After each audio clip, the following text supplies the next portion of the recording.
Hi guys, and welcome to another episode. So here we are, we're at Gadd's encampment, a long way away from the Tarnished Coast, where he is looking for one of the Bloodstones. Why? Who knows, but he's a very good Asura. Didn't they mention that he was actually one of the most renowned Asura ever?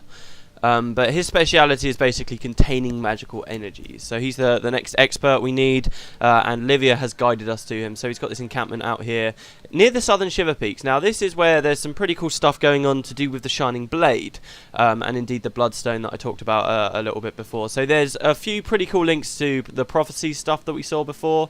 So I this is probably my favourite bit in the Tarnished Coast, not as far as the environments are concerned, but just sort of the stuff we go back over. So obviously the most important guy here is Bartholos, who since the fall of, do you remember in prophecies there were actually 3 leaders of the Shining Blade? There was Sager, there was Avinia, and there was Marcus. Sager died in the southern Shiver Peaks, and there's actually some really cool stuff to do with that around here. You might not expect it, but there is. Marcus betrayed everyone. That was a reason why Sager died. And Avinia did survive the end of Prophecies, but at the end of Prophecies, we spoke to somebody. I was going to get some footage of it, but then I decided I couldn't be bothered. In the ending area of Prophecies, Avinia basically says, yeah, I could have been leader, but I want to be at Princess Salma's side. So that's what Avinia's going off doing. So Bartholos stepped up. Who's a good leader? Some people thought maybe Livia would have been a better leader, but he's been the leader for what? It's been like 7 years now, so he must have been doing a good job. He's who we need to speak to for the rest of the quest, but before we quickly do that, I want to first read the outpost description. This ramshackle and temporary collection of buildings is the base of the Asuran elementalist Gadd, who has been investigating the nature of a nearby bloodstone. Because Gadd cares little for comfort, rest or visitors, the settlement is quite Spartan and harsh, with little in the way of amenities or even permanent structures. And yeah, we can quite easily see this. So I don't know how many Shining Blade are here. I'd assume quite a few, considering this is their goddamn leader. They must have a fair few of them here. This Sarin woman, if we speak to her, she gives us quests after we've completed this primary quest. How can I help? But she will tell us that these are tumultuous times for Kryta. Between rival factions, pretenders to the throne, and the constant threat of the White Mantle, the Shining Blade is surrounded by strife. But our foes will find the steel of our resolve, if you get my point. They have no choice. I think actually once you complete the primary quest, she has something different to say for primary dialogue. We'll have to go back and check that, because Wiki, I think, said she has something else to say, which is quite cool, unless I'm thinking of someone else. So we've got a few people here. There's the Polymok guy who Kaira's the person I was thinking of. Yeah, there's this Kaira person here, and she'll have quests for us too. May the gods protect you. And she talks about Sager. So this was one of the leaders who she actually sacrificed herself for us, basically, in the southern Shiver Peaks, if you guys remember that. She says Sager was a heroic member of the Shining Blade who sacrificed all to help her friends and our cause. She embodied everything our organisation believes in. Ever since the dwarves of Deljamor delivered her ashes to us, I have searched for a fitting place to leave Sager's remains. That place is here in Sparkfly Swamp. So yeah, you can actually go out there and find Sager's ashes. I thought that was a really nice touch, because really, if you think about it, in the storyline of Prophecy, Sager was actually a hugely important character, but she didn't get much screen time, if you will. We didn't really learn that much about her, even though she is really quite big. So I think it was very cool of them to say, hey, the developers to basically put this little homage to her, basically, and say, hey, yeah, we haven't forgot about Sager. She was a big character, but she didn't really come to the forefront much. So you can actually go out there, hopefully I'll show you it in some of the quests, and see her ashes, which is just very, very cool.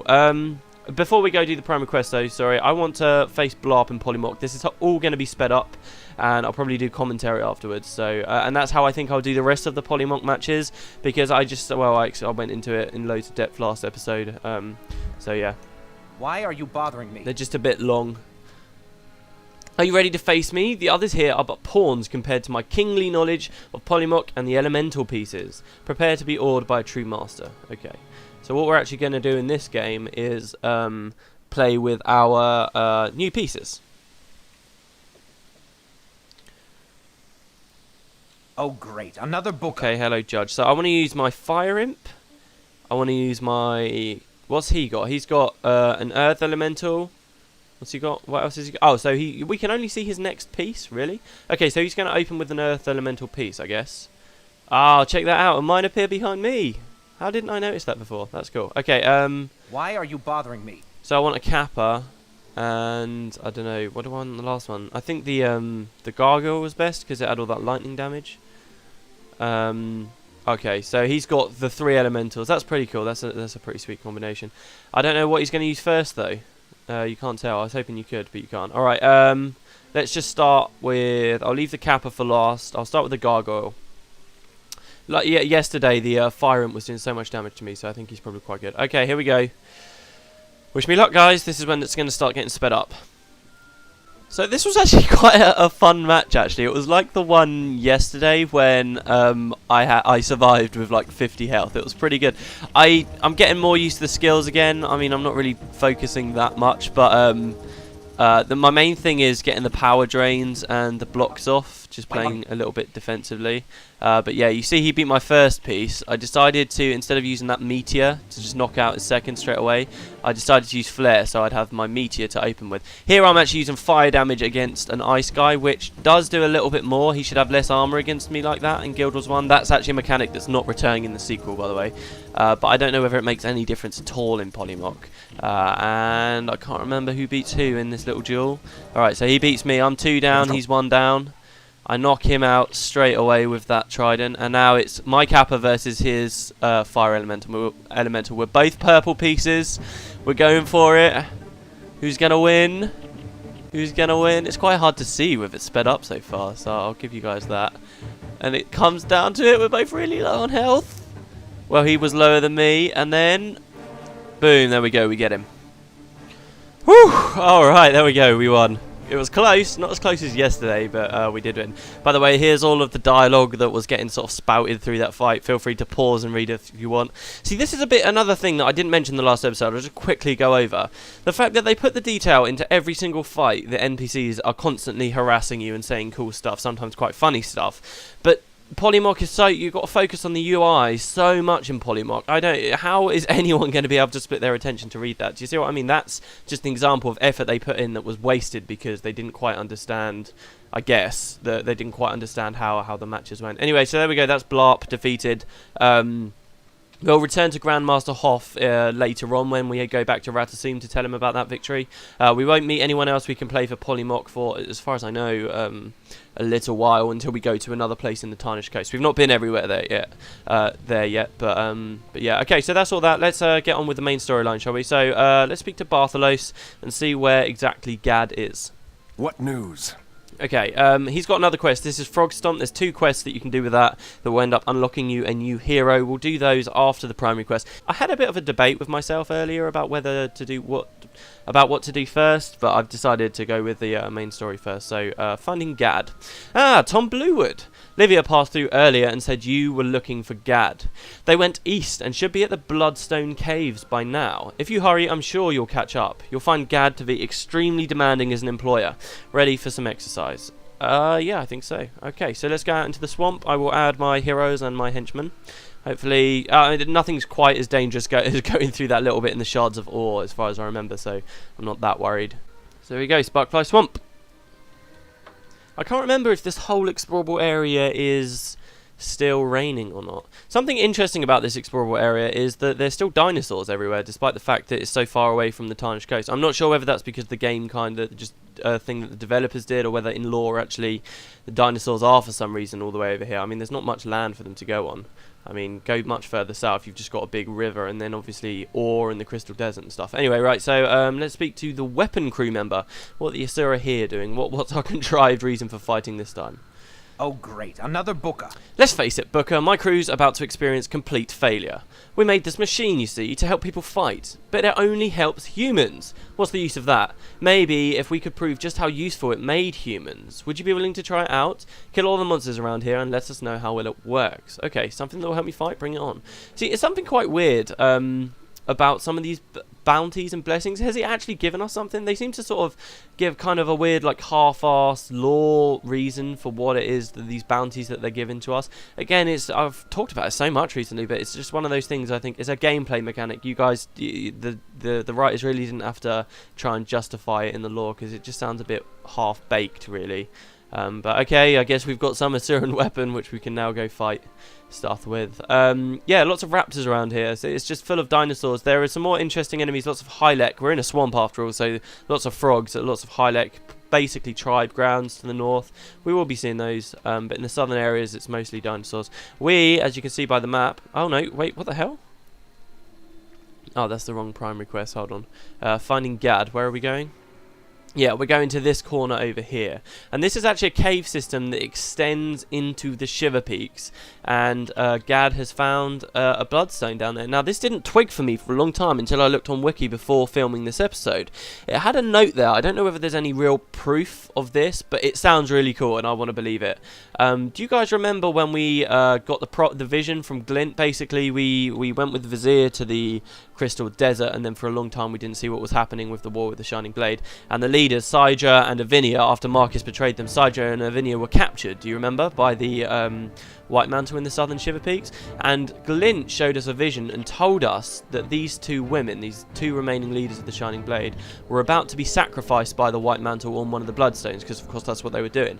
And she mentions a Bloodstone in the southern Shiver Peaks, and it never twigged with me until I read this note that Glint was probably talking about this bloodstone we're about to go to. So this bloodstone, obviously there were the 5 different bloodstones. We only actually found one in Prophecies. We found the Keystone as well in the Fire Island chain, but we only ever found one.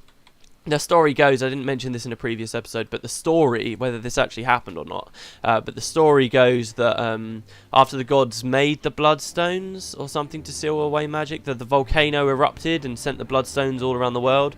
I hate Ceratodons, they do too much damage. To melee anyway because of sliver armor. But yeah, the idea is that it exploded and sent all of the bloodstones all around the world. We only found one, that was the one in the Maguma jungle, but another one was referenced, this one that Glint was talking about around the southern Shiver Peaks. So I guess it could be that there are 2 in the southern Shiver Peaks, but I like to believe she was talking about this one in this cave, and it took, you know, all this time for us to finally go and see what she was talking about. It's a nice idea, I think, to think that 7 years ago there were loads of White Mantle around this area, patrolling the caves, excavating them, and escorting prisoners into them to sacrifice them on the Bloodstone. It's nice. It gives the place kind of a bit of history. But yeah, I don't know whether there's any real proof or developer confirmation that actually happened, but there you go. Okay, so we're coming up to the end of this quest. This quest, Finding Gadd, is probably one of the longest ones in the game. It's really long. You get it at Vlox's Falls, and you've got to come all the way out here, and then you get to complete it. Okay, so here's Gadd. He says, "This is the help you recruited, Livia? I'm not impressed." Vec says, "I see Gadd is as charming as ever." I'm really tempted to do like an Asura voice when reading it out, but I'd just be so bad at it. "Vec, I didn't see you. Now I'm really unimpressed." Okay, what's cool about that, do you remember what I mentioned in Nightfall? How some of the earlier quests, it didn't happen enough. It was a brilliant concept, but it didn't happen enough. If you brought certain heroes on certain quests, they'd have unique dialogue. This is actually another example of that. I think the only one, actually, in Eye of the North, where if you don't have to bring Vec, obviously, he's just a hero. You don't have to bring him. If you don't, this bit of dialogue doesn't actually happen. It's just the first line. So this is Gadd. Probably one of the more unique looking Asura. He's like a necromancer, kind of messed up, kind of crazy. Again, I actually really like the design of these more vicious looking Asura. Like most of the Asura, you might have noticed, they all seem to have like rows of shark teeth, and they just look like horrible sort of demon little goblin. I don't want to say goblins, it's kind of like with the Sylvari thing calling them elves, but yeah, look at him snarl there. Look at that, that's so vicious. Why can't we see that in Guild Wars 2? Why? I get the feeling that NCSoft are just like pressuring Arenanet to make their short race the cutesy race, and it's so cookie cutter and annoying. But anyway, alright, so this is Gadd. You'll see great, another booker. You'll see in the cutscenes he sounds just as horrible as he looks. This is no time for chit chat. Make yourself useful and go kill something. Alright, what are we killing? Livia? Be careful. Nice to see you again. The importance of this mission to the Shining Blade cannot be stressed enough. We must all make sacrifices. Okay, what mission?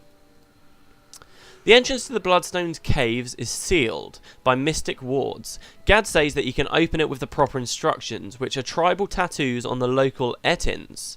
I don't know how he knows this, but I've learned never to doubt his word.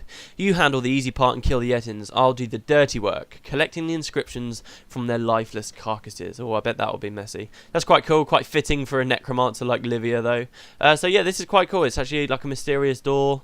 some weird symbols on it. That's actually a symbol. This exact pattern, you guys might not know, appears on the bloodstones themselves. I mean, how cool is that? So you actually see that inscribed on the door. So that's pretty cool. A question for me is, alright, so our objective is to go off and fight the Ettins, right? The question for me becomes, in the official lore, I think I've put it up on one of the previous episodes when we first started Eye of the North, when we first went to the depths of Tyria. The official description of the depths talk about these big ancient civilizations who are now gone. But bear in mind, we're not talking about the Asura here, that used to live underground, and they were the people who built all these grand things. And that's a really, and all that's left of them are these just giant ruins deep underground. So the question becomes, who built that door? Some other race a long time ago built this door. This whole mission we're about to go into here, we're kind of breaking through lots of magical seals and opening the way to many doors. I don't think I'm going the right way. Oh, I am. Cool. Okay, so we're going to fight an Ettin up here. And the question becomes, oh, cool, so who built them? And it's a lot of mystery. There's really very little. All we know is that some people at some point that weren't the Asura, I mean, it could have been many races, it doesn't have to be one race, built all these giant... I mean, you've already seen a bit of it, guys. It's pretty magnificent in the depths, isn't it? It's huge. In a way, I didn't really like that. When I thought of the dungeons, I wanted sort of more cramped spaces, but I guess... You know, particularly with Guild Wars, which is an instanced MMO, where they know 100% there's only ever going to be 8 people in a specific area. I would have thought this would be one online game out of all of them that would have more cramped indoor spaces, but... No, when they did it, they were instead these big grand chambers, which are cool, don't get me wrong, I was expecting something slightly different. But yeah, I've gone on a bit of a tangent there. And the other thing is, like, you can start speculating. There's loads of speculation about who these races were. Oh, so Gadd's talking. He says, "Fools, keep these creatures away from me. Can't you see I'm working here?" Oh, is he being attacked, or is he just bitching for no reason? I think he's just bitching.